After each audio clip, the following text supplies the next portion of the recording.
画家が何気なしに描く肖像画が長い歴史の時間にさらされるうちに、おそらく画家自身が想像もしなかったような意味を持ち、現代の私たちに画家の生きた時代よりの優れたメッセージを伝えてくれることがあります。ローマ・ボルゲーゼ美術館が所蔵するこの一枚の肖像画、画家カラバッジョの果物かごを持つ少年は、そうした作品の一つと言うべきでしょうか。いや、この肖像画の場合、少年が手にする果物かごに私たちは目を奪われるべきかもしれません。自然を目に映るままに描くこの写実性は、カラバッジョの生きた時代にあっては異端であり危険な行為でもあったのです。そして画家はこの写実性のために自らの実人生を破滅させていったと言うべきでしょうか。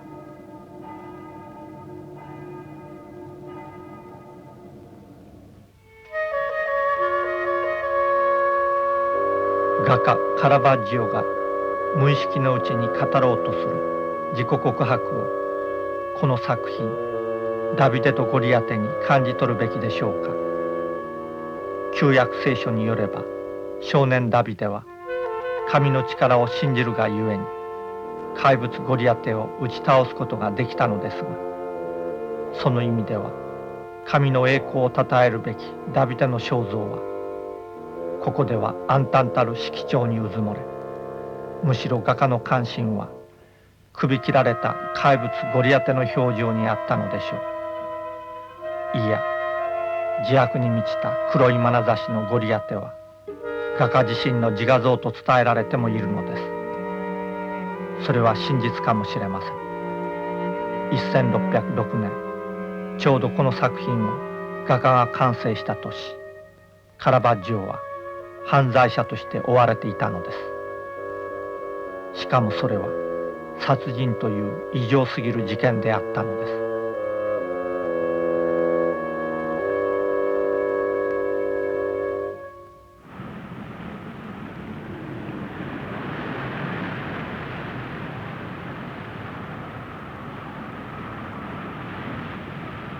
空と海の青み、それはこのシチリアが紛れもなく地中海の真っ只中に浮かぶ島であることを物語っています。呪われた殺人者としてローマを追われた画家カラバッジョは、ナポリの港より出版、地中海の孤島マルタに一度逃れ、やがて2年の放浪の果てに1608年の秋、このシチリアに上陸したのです。画家のシチリア滞在は、白草をはじめメシーナ、パレルモ島の町に残した作品によって追跡されるのですが、今私たちはこの透明なシチリアの風景に身を置き、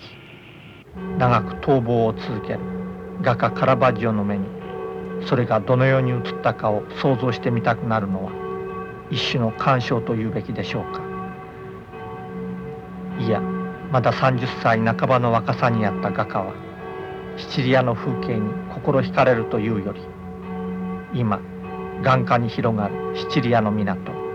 メシーナに滞在しながらも、彼方に望めるイタリア半島に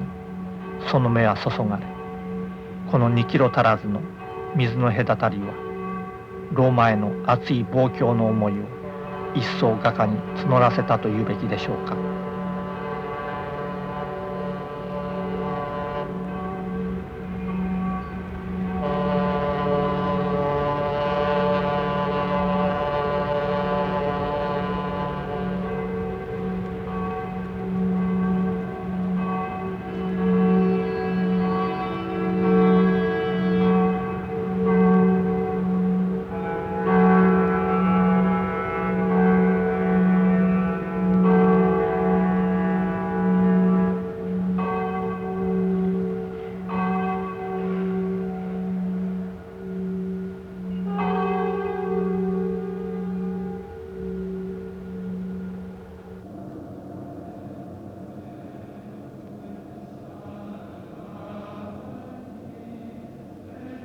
今カラバジオの犯罪によって提起されたとも言える芸術表現と画家の実人性との関わり合いを私たちは改めて思い巡らしてみるべきでしょうか。このメシーナ美術館が保存する作品がおのずから物語ってくれるように、イタリア半島よりも遠くオリエントとの交流によって濃厚なエキゾティシズムを漂わすシチリアにありながら、画家の目は決して周囲の風物にその感覚を奪われることはなかったのです。あくまで自己の作品世界にこだわり続ける画家を極めて自制心の強い人間であったと言うべきでしょうか。そうした人間が一瞬我を忘れて人を殺す。どうやらカラバッジョの犯罪はそのあたりに秘密があるのかもしれません。それというのも、この無法極まる人間をあくまで画家としてその時代が受け入れた事情は、当時反宗教改革を推し進めるローマ法王朝がそれに見合った新しい教会美術の一つとしてカラバッジョの作品を支援したからに他なりません。もちろん法王朝内部には画家の作品を否定する人間もいたのでしょう。こうした現実よりの強い反映が画家を一層極端な行動に走らせたというべきでしょうか。事実、画家にまつわる忌まわしい記録の多くは画家同士による争いであり、その時代の画家たちは実生活の上でも党派を組み、強く自己主張をする政治的立場が求められたのでしょう。その破局として起こる殺人事件、友人たちと球技を楽しんでいた折、些細なことが発端となり、カラバッジョは剣の一撃によって友人の一人を死亡させたのです。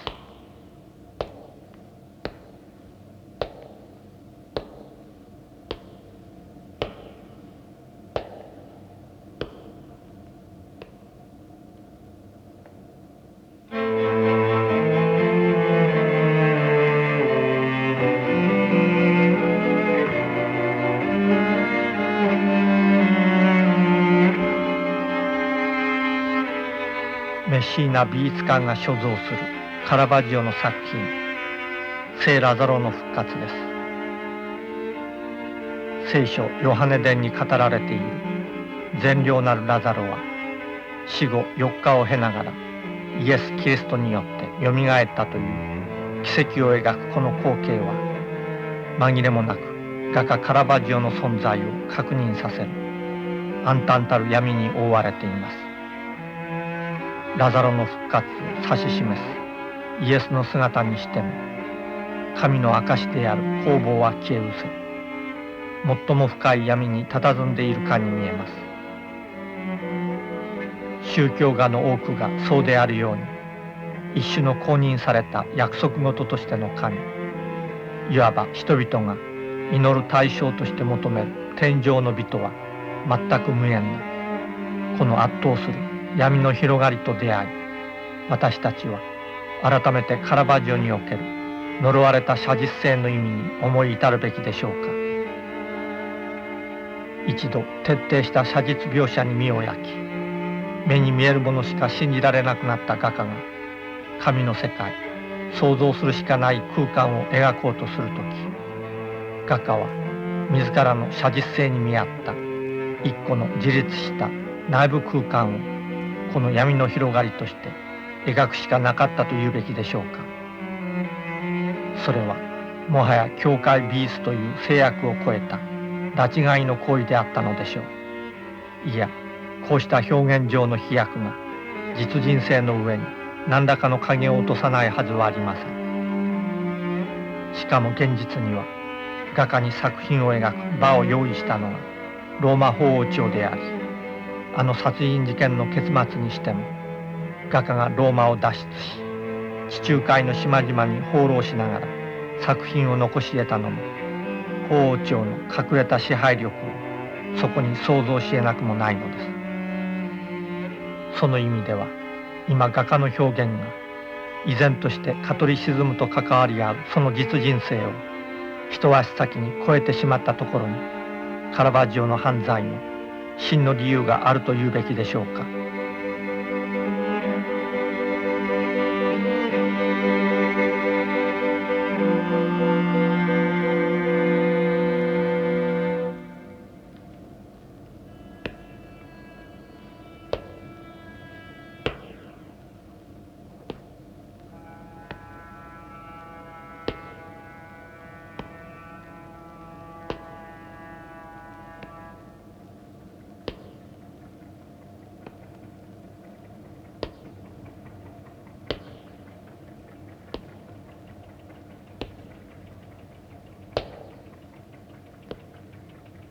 キリスト誕生を祝福する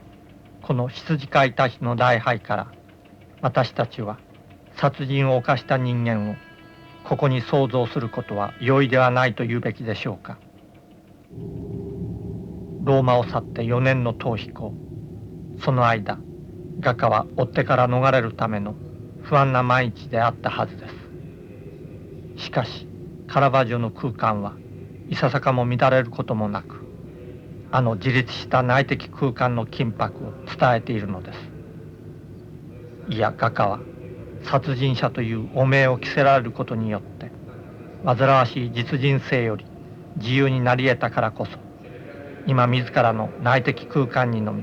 埋没し得たと言うべきかもしれません。それにしてもカラバッジョは実人性を生きるには不得手な人間でありすぎたのでしょう。危険であることを知りながらローマを忘れることのできない画家はシチリアを去り、イタリア本土に向かい出版したのです。ナポリに上陸した画家は追っ手を避けるためか、小舟を利用してローマにほど近いポルト・エルコーレという港にまでたどり着くのですが、その地に蔓延していた熱病に侵され、ついにローマを見ることもなく、1610年の真夏、画家は36歳の若すぎる生涯を閉じたので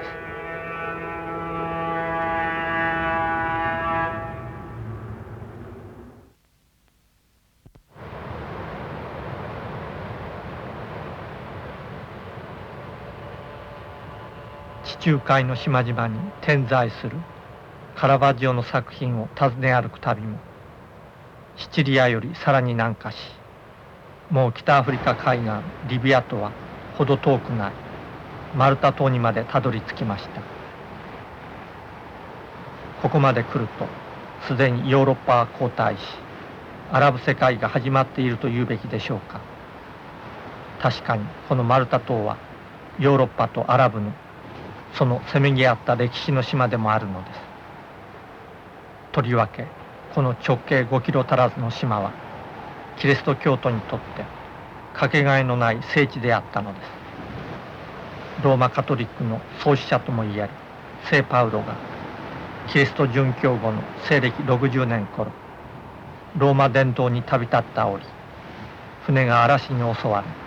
このマルタ島に流れ着いたというのです。この伝承はヨーロッパの人々に強くこの島を神格化させたのでしょうか。中世に至り十字軍がエルサレム奪回を目指した時、このマルタ島にも上陸、この地に洗礼者ヨハネを守護神とする十字軍国家を築き、やがてオスマントルコによる十字軍壊滅後もこのマルタ十字軍だけは長らく島を維持し続けたのです。そして1608年、殺人犯として追われる身であったカラバッジョがこのマルタ島に現れた時、この島の都バレッタの町は十字軍の名残を伝える聖ヨハネ騎士団が固める堅固な要塞の佇まいを見せていたのでしょう。もちろん画家には遠くローマ法王朝よりの支援があったからでしょうか。マルタの騎士団団長の肖像を描き、やがて騎士の称号を与えられるほどの厚遇を得たのです。しかし画家は自らに課してしまった表現と実人性との隔たり、教会との関係を断ち切っては生きてゆけなかったその不幸な宗教が時代に生き合わせたことに画家は今絶えながらこのバレッタの町聖ヨハネ寺院に作品を残しているというべきでしょうか。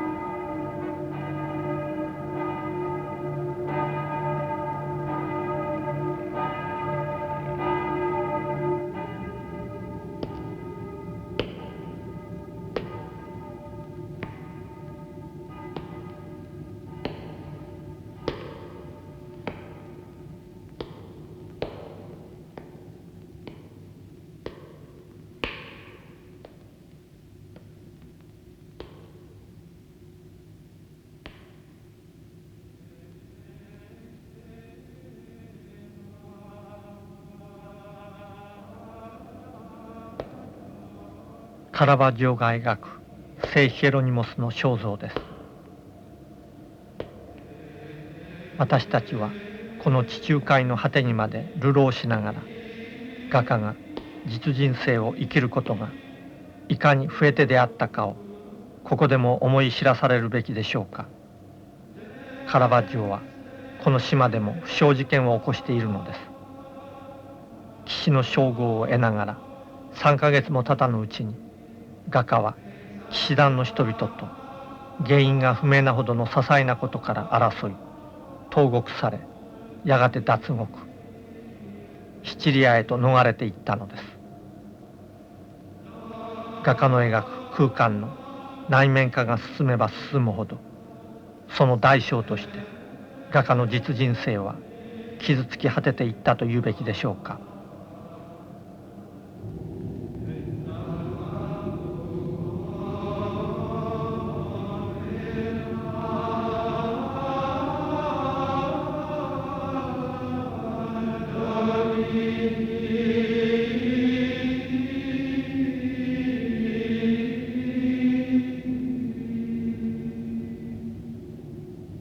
長らく絵画の歴史の主流を成してきた宗教画時代のその終末を今内側から静かに語りかける別離の言葉いや美しい遺言の言葉を私たちはこのカラバジオの作品洗礼者ヨハネの斬首に見出すべきでしょうか。それは画家の実人生をかけて語られているだけに一種の旋律を与えられなくもありません。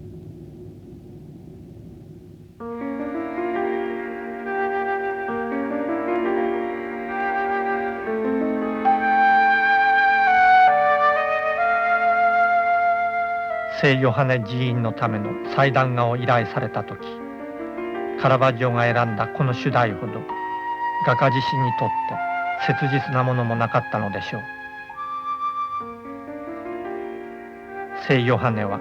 ヨルダンのほとりでイエス・キリストに洗礼を授けた預言者ですがユダヤの王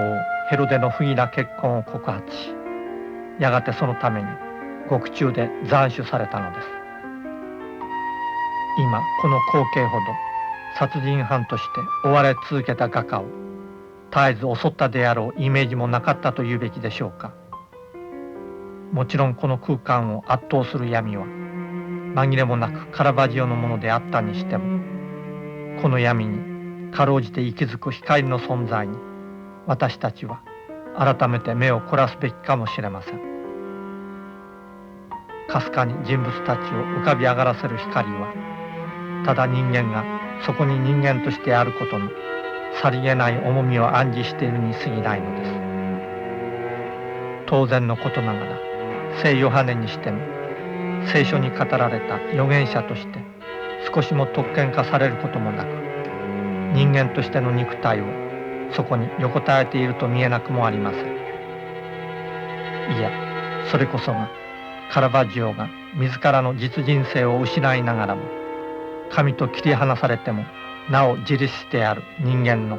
尊厳であったというべきでしょうか。もっとも宗教画という厳しい制約の中でこれだけ画家個人の眼差しで作品を描き得たことに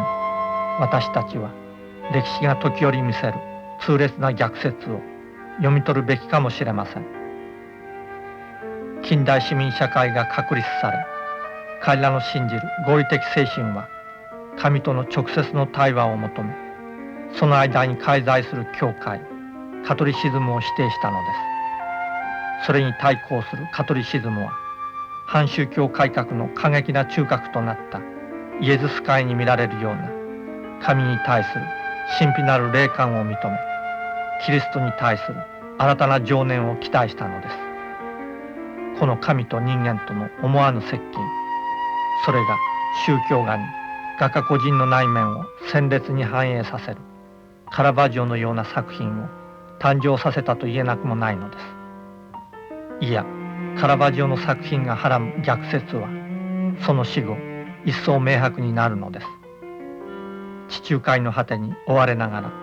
その一生を終えた画家カラバジオに対する評価は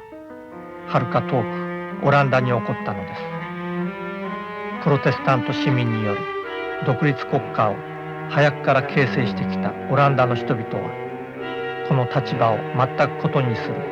カトリシズムの画家の中に揺るぎない合理的な写実性と、それにも増して個人の内面を描ききる闇と光のリアリズムに